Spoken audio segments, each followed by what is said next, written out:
Set. Hey, good afternoon. Thank you for joining Sheriff Williams, Fire Chief Powers, and myself here today to collaborate an effort between Jacksonville Sheriff's Office and our Fire and Rescue Department that is making a big difference in our community and how we handle missing persons cases. Yesterday, we paused as a nation to commemorate Missing Children's Day, a time to express our undying commitment to finding those children who are lost and to supporting their friends and loved ones in their absence. In addition, there have been multiple cases in our area over the past few weeks that have raised community awareness about this issue. The Sheriff, Fire Chief, and I wanted to take a moment to highlight a collaboration between our departments that maximizes resources and streamlines our processes to find missing children and endangered persons as quickly as possible. I can think of few things more heartbreaking and stressful than a parent losing their child. All three of us up here are fathers, and we cannot imagine the grief and emotions a parent goes through during such a time. And that is why we are here today.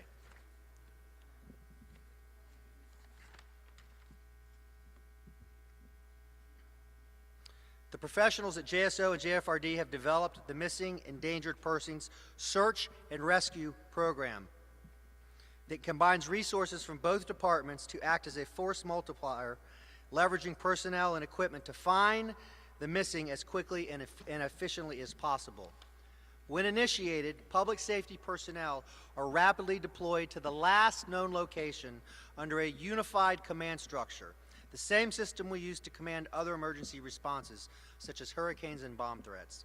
The program utilizes technologies, including a virtual search computer program that has already helped us safely recover many children, elderly individuals, and mentally challenged persons. The system was integral in helping us recover the missing Williams children in December of 2019 when the young brother and sister were found huddled in a small wooden structure in the woods on the city's west side. I'm grateful for the teams at the Sheriff's Office and our Fire Department for their hard work, collaboration over this last couple of years, and I'm proud to announce that this best practice is now codified in both departments' policies and procedures. I'm confident this collaborative, smart approach to missing persons will be a national model for agencies and municipalities, will transform the way police and fire departments work together for the safety of our communities. And now it's my pleasure to introduce someone I've had a great partnership with over the last 6 years. I think it's been 6 years, and has also become a friend, Sheriff Mike Williams.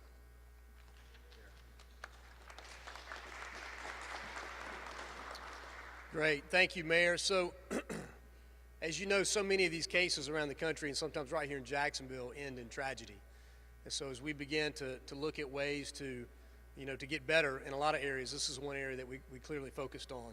As the Mayor said, we've been working in this capacity for a couple of years, but today's about the fact that Keith Powers and I both have put this in policy in our agencies, and so it's on paper. This is the way we're going to do business moving forward.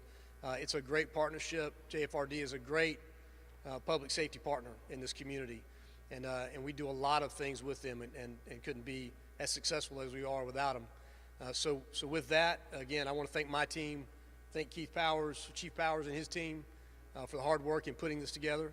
And with that, I'll turn it over to Chief Powers. Chief. Good afternoon. First, I want to thank the mayor. He made a commitment to public safety when he came in office in 2015, and that commitment's been reflected in every one of his budgets. And those budgets have allowed us to buy the tools and equipment that we need for this program to be successful. So, Mayor, thank you for that. In addition, I want to thank the sheriff for his support.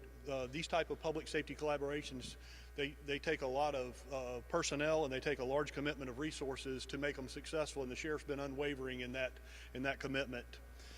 And most importantly, I want to thank these men and women sitting right here, of JSO and JFRD, because without them, they are the true heroes in these MEPSAR searches. They're the ones that make it happen. They're the boots on the ground.